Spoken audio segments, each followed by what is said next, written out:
It was January, and the frost clung stubbornly to the edges of every windowpane. I watched the flakes drift in lazy swirls outside my clinic, the sharp scent of antiseptic filling my office. As a urologist, I had long grown accustomed to the sterile walls and muted tones of this space, but in winter everything felt heavier, more somber. Maybe it was the stillness of the season or the fact that my personal life had grown just as stagnant. At 36, I was no stranger to the sacrifices of marriage. My husband, Edward, was 60, a respected academic who had retired early. We'd married young, and while our bond was steady, it was not the kind of love that kept you warm on nights when the snow piled high. The intimacy that once threaded through our lives had long since faded into polite conversations and separate bedrooms. Our son, Nathan, was the bright light in my otherwise dull routine. At 18, he was in his first year of college, brimming with energy and that particular kind of confidence only the young possess. He visited often, filling the house with laughter and stories about his classes, his friends, and the world beyond our small family bubble. That evening, I arrived home to find Nathan sitting at the kitchen table, a book sprawled open before him. His dark hair, tousled and unruly, caught the soft glow of the overhead lights. He looked up as I entered, his blue eyes warming with recognition. "Hey, Mom," he greeted, his voice carrying a softness that always made my heart ache a little. "Hi, sweetheart." I shrugged off my coat and poured myself a cup of tea.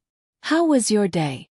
We talked as I moved about the kitchen, his words flowing freely about campus life, his professors, and the strange quirks of dormitory living.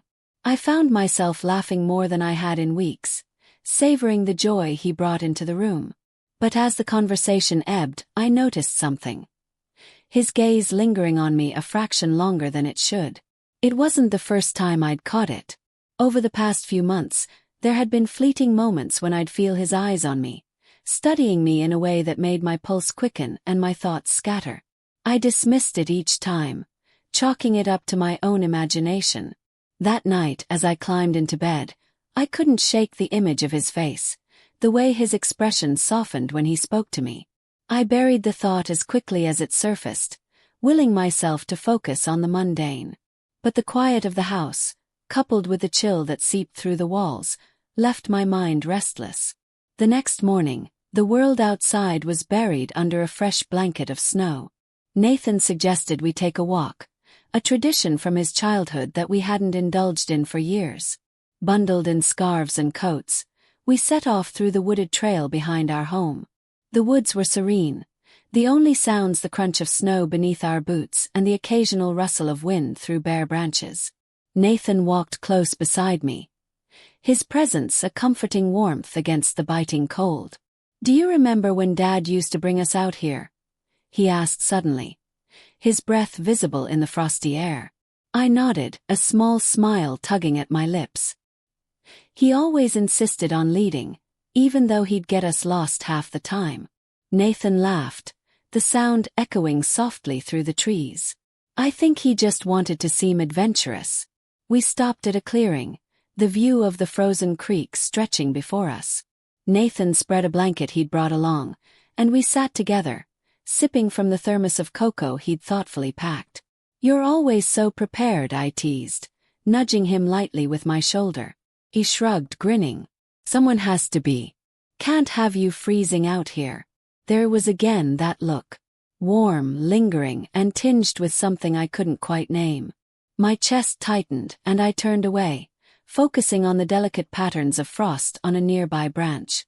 By the time we returned home, the sun was beginning to set, painting the horizon in shades of gold and pink.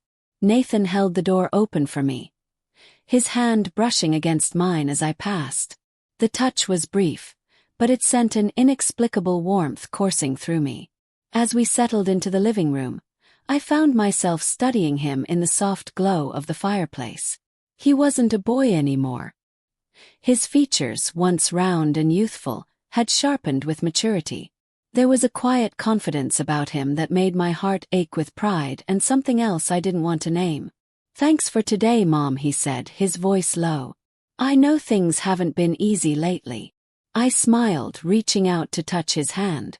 You've always been my rock, Nathan. He held my gaze, and for a moment the world seemed to still. I could feel the unspoken tension between us, a fragile thread pulled taut.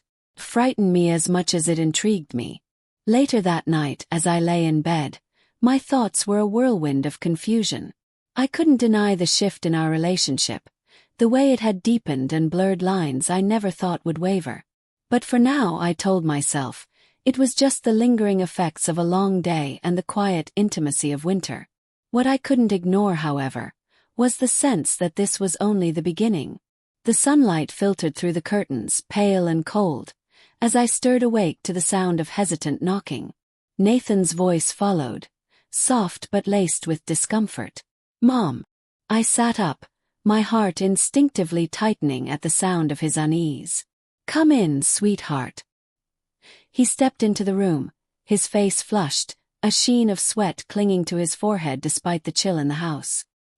His movements were awkward, deliberate, as though even walking was a challenge. "What's wrong?" I asked, my voice tinged with worry. He hesitated, avoiding my gaze. "I don't know how to say this," he muttered, running a hand through his hair. I softened my tone, trying to ease his embarrassment. "Nathan, it's just me. You can tell me anything." He finally met my eyes, the discomfort clear in his expression. "It's, down there." He gestured vaguely, his cheeks reddening further. "It's been hurting since last night, and it's really bad this morning." I motioned for him to sit at the edge of the bed. "All right," I said gently. "Let me take a look." His eyes widened. "Here. Now." I gave him a reassuring smile. "Nathan, I'm your mother, and I'm a doctor. There's nothing to be embarrassed about. But if it makes you more comfortable, we can go to my office." He shook his head, clearly struggling with the idea but trusting me. "Okay," he said quietly, sitting down with visible effort. I knelt before him, careful to maintain a professional demeanor despite the intimacy of the situation. As I examined him, I kept my touch light, my voice calm and clinical as I asked questions about his symptoms. It was clear he was in pain, but he tried to hide it, biting his lip and avoiding my gaze. When I finished, I sat back on my heels, meeting his eyes. "It could be something as simple as irritation or a minor infection, but we can't rule out anything more serious without further tests. I'll need to examine you more thoroughly in the clinic." He nodded, his relief palpable. "Thanks, Mom." I didn't know who else to ask. "You did the right thing," I said warmly. "Now go get dressed, and I'll meet you downstairs." As we drove to the hospital, Nathan's demeanor shifted. His usual confidence began to surface, and though his discomfort was still evident, he seemed more at ease. "Thanks again for this," he said, breaking the silence. "I know it's not exactly the easiest thing to talk about." Smiled. "You don't have to thank me. I'm your mom. It's my job." He glanced at me then, his expression thoughtful. "You're not just my mom. You're amazing at what you do. And, well, you always look great doing it." I felt heat rise to my cheeks at his unexpected compliment, but I quickly brushed it off with a light laugh. "Flattery won't get you out of the examination, young man." He grinned, the warmth in his smile chasing away the lingering tension. "Just calling it like I see it." At the clinic, I conducted a more detailed examination, maintaining my professionalism while ensuring Nathan felt comfortable. The diagnosis was straightforward, a mild condition that would resolve quickly with treatment. "This is good news," I told him as I scribbled down a prescription. "A few days of this medication, and you'll be back to normal." He nodded, his relief evident. "Thanks, Mom. Seriously." I looked up to find his eyes on me again, the same warmth and intensity I'd noticed before. It lingered just a moment too long before he glanced away, a shy smile playing at his lips. Over the following days, Nathan and I grew closer. Perhaps it was the shared experience of his discomfort and recovery, or perhaps it was the long evenings spent together in front of the fire, talking about everything and nothing. "You know," he said one night, his tone casual but his eyes earnest. "I've always thought you were the most beautiful woman I've ever seen." I laughed softly, unsure how to respond to such a direct compliment. "Nathan, you're biased." "Maybe," he admitted with a grin, "but it doesn't make it any less true." I tried to deflect to keep things light, but his words stayed with me. It wasn't just what he said but how he said it, like I was more than just his mother. The turning point came one evening when he caught me in the kitchen, still in my work clothes after a long day. "You've had a tough day," he said, leaning against the counter with a teasing smile. "You should let me take care of you for once." I raised an eyebrow. "And how exactly do you plan to do that?" "By cooking dinner," he declared, pulling a pan from the cabinet. I laughed. "You cook?" "This I have to see." As he worked, I watched him with a mix of amusement and affection. He was clumsy in the kitchen, but his effort was endearing. And every now and then he'd glance at me, his expression so full of admiration that it made my chest tighten. When we finally sat down to eat, he raised his glass of water in a toast. "To the most incredible woman I know, inside and out." The words were simple, but the emotion behind them was anything but. As I clinked my glass against his, I couldn't ignore the growing closeness between us, a bond that was deepening in ways I hadn't anticipated. By the end of the week, the snow outside had begun to thaw, but the connection between Nathan and me only grew warmer. There were moments when I found myself studying him more closely, noticing the way he carried himself, the way his eyes lingered when he looked at me. It was a fragile, delicate shift, one that left me both exhilarated and uneasy. But for now, I told myself, it was enough to simply let it be. The weeks passed in a quiet rhythm, each day blending into the next, but Nathan's presence brought new energy into my life. He filled the house with laughter, small surprises, and conversations that made me forget the winter's chill outside. He seemed older than his 18 years, steady, thoughtful, and always eager to make me smile. It was in the way he would brush my hair from my face with such gentle affection, or how his compliments always felt like they came from the heart. The teasing glances between us grew more frequent, charged with something deeper than words. I found myself looking forward to the times we spent together, the quiet moments that felt like stolen treasures. One evening, as I wrapped up a long day at the clinic, I was surprised to see Nathan's car waiting by the curb. He leaned casually against the driver's side, looking effortlessly handsome in his dark coat, the streetlights casting a soft glow on his features. "Hey, Mom," he greeted, his voice warm. "Need a ride?" I smiled, pleasantly surprised. "What are you doing here?" He opened the passenger door with a playful grin. "Thought I'd take you out for dinner. You've been working too hard." I raised an eyebrow but climbed into the car, grateful for the unexpected gesture. Well, how could I say no to that? He drove us to a cozy little restaurant tucked away on a quiet street. The kind of place with candlelit tables and soft music playing in the background. We talked easily over dinner, laughing about everything from old family stories to his college adventures. But as the evening wore on, his questions grew more thoughtful. "Mom," he said, his voice soft, "do you love Dad?" I hesitated, the question hanging in the air between us. I care about him," I admitted. "But love, I don't know if it's what it used to be." Nathan's eyes held mine, searching. "Are you happy?" he asked. "As a woman?" The question caught me off guard, not because it was inappropriate, but because of the sincerity behind it. It wasn't a simple inquiry. It was Nathan genuinely wanting to understand me, to know if I felt seen and fulfilled in my life. I took a sip of wine, smiling softly. "I'm happy in some ways," I said, meeting his gaze. "But it's complicated." He nodded as though he understood, his expression thoughtful. We returned home at 11 p.m., the house quiet and wrapped in the stillness of the late hour. I kicked off my heels, sighing in relief as I stretched my toes. "You look exhausted," Nathan said, watching me with concern. "Want a massage? It might help you sleep better." I hesitated, but the thought of his strong hands easing the tension from my shoulders was too tempting to resist. That sounds amazing, I admitted. He led me to the bedroom, dimming the lights to a warm glow as I lay face down on the bed. The scent of lavender from a candle nearby filled the room, mingling with the quiet hum of the heater. Nathan's touch was gentle but sure, his fingers expertly working out the knots in my back and shoulders. I let out a soft sigh as the tension melted away, feeling utterly at peace under his care. "You've got magic hands," I murmured, half drowsy from the soothing rhythm of his touch. He chuckled softly, glad to help. He worked his way down my back, his touch firm yet tender, until I was completely relaxed. But just as I was about to drift off, I heard him let out a sharp gasp. "Nathan?" I asked, concern flooding my voice.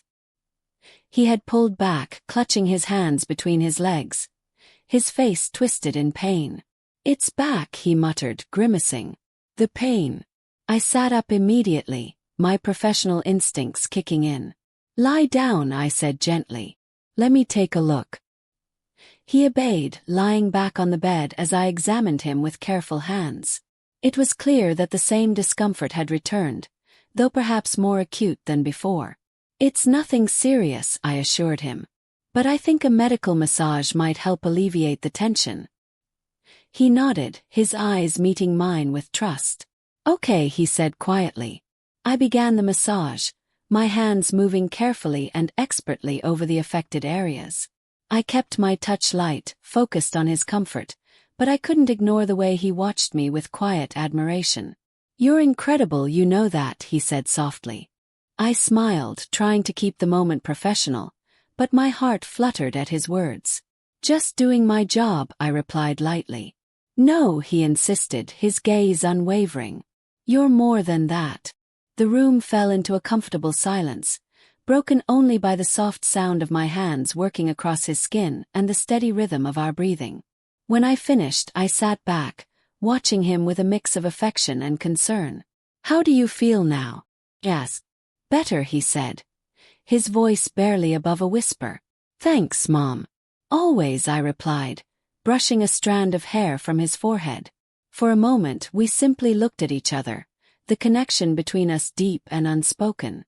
It was a fragile, beautiful thing, and though I didn't know where it would lead, I knew one thing for certain. Nathan had become the brightest part of my life. Nathan leaned down, pressing a warm, lingering kiss to my temple before stepping back. His gaze lingered on me, his eyes soft and filled with something unspoken. "Good night, Mom," he said quietly, his voice carrying a weight that stayed with me long after he left the room. "Good night, sweetheart," I replied, watching him go, the door clicking shut behind him. The room felt colder in his absence, the soft lavender scent from the candle still lingering in the air. I lay back against the pillows, staring at the ceiling as my mind whirred with a mix of emotions I couldn't quite untangle. What were we becoming?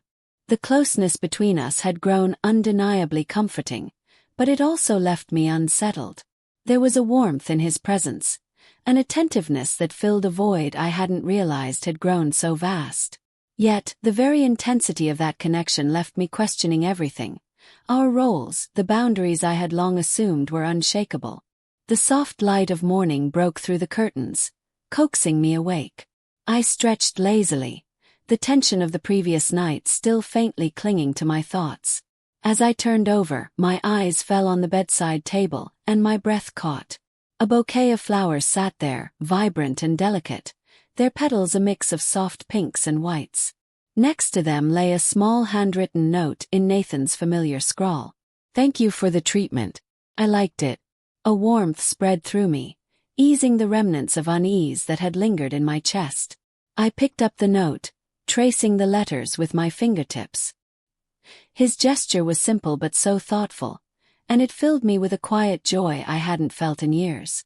I held the flowers to my face, inhaling their sweet scent before placing them gently back in the vase. When I came downstairs, Nathan was already in the kitchen, his back to me as he worked at the stove. He looked over his shoulder when he heard me, flashing a grin. "Morning, Mom. Did you sleep well?" I hesitated, unsure how to answer. "I tried," I admitted with a small smile. "Well, maybe this will help." He gestured to the counter where plates of pancakes, eggs, and fresh fruit were laid out. "You're spoiling me," I teased, though my heart swelled at his effort. He shrugged, his grin widening. "You deserve it." As we ate, the conversation flowed easily. Nathan's charm seemed effortless, and he had a way of making me laugh that eased the lingering tension I carried. But beneath the light-heartedness, there were moments when his gaze would linger on me, his expression softening in a way that made my pulse quicken. "Did you like the flowers?" he asked suddenly, his voice lower, more serious. "They're beautiful," I said, meeting his eyes. "Thank you, Nathan." It was such a sweet gesture.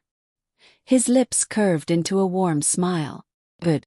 I just wanted you to know how much I appreciate everything you do for me." Later that day, I found myself unable to focus on my usual tasks. Nathan had left for the library, giving me some space, but my mind refused to quiet. I replayed the moments from the night before and that morning, the tenderness in his actions, the way he seemed to see me not just as his mother but as a woman deserving of care and attention. It was both exhilarating and terrifying. That evening, as we settled into our usual routine, Nathan suggested we watch a movie together. "Your choice," he said, handing me the remote as we settled onto the couch. I picked something light-hearted, hoping to keep the atmosphere easy. But as the film played, I found myself acutely aware of him beside me, the warmth of his presence, the subtle way his arm brushed against mine. At one point, he leaned in closer, his voice a soft murmur. "You're really beautiful, you know that?" I turned to him, startled by his words. "Nathan." "I mean it," he said, his gaze unwavering. "You're always so focused on everyone else. Your patience, the house, everything. But you deserve to feel seen, too." His words left me speechless, a mix of gratitude and unease swirling in my chest. "Thank you," I said finally, my voice barely above a whisper. He smiled, and for a moment, the world outside seemed to fall away, leaving only the two of us in the soft glow of the living room. As the days turned into weeks, Nathan's gestures grew more frequent, small acts of thoughtfulness that reminded me how much he cared. A fresh cup of tea waiting for me when I returned home from work, a playful note left on the bathroom mirror, even spontaneous outings to cheer me up. The bond between us deepened, the teasing glances and quiet conversations carrying an intimacy that neither of us dared to fully name. One evening, as I sat at my desk catching up on paperwork, Nathan appeared in the doorway. "Taking a break isn't going to kill you," he said with a grin, holding up a plate of cookies. I laughed, shaking my head. "You're relentless. Someone has to look after you," he quipped, setting the plate down beside me. As he leaned down, his hand brushed against mine, and I felt that familiar spark, the one that both thrilled and frightened me. That night, as I lay in bed, I stared at the ceiling, the silence of the house pressing in around me. My thoughts returned to Nathan, to the way his attention made me feel alive in a way I hadn't in years. But with that exhilaration came a weight of uncertainty, a quiet voice reminding me of the delicate line we walked. For now, I told myself, I would focus on the present, on the moments of joy and warmth that Nathan brought into my life. Whatever lay ahead, I knew one thing for certain. He had become the light in my winter.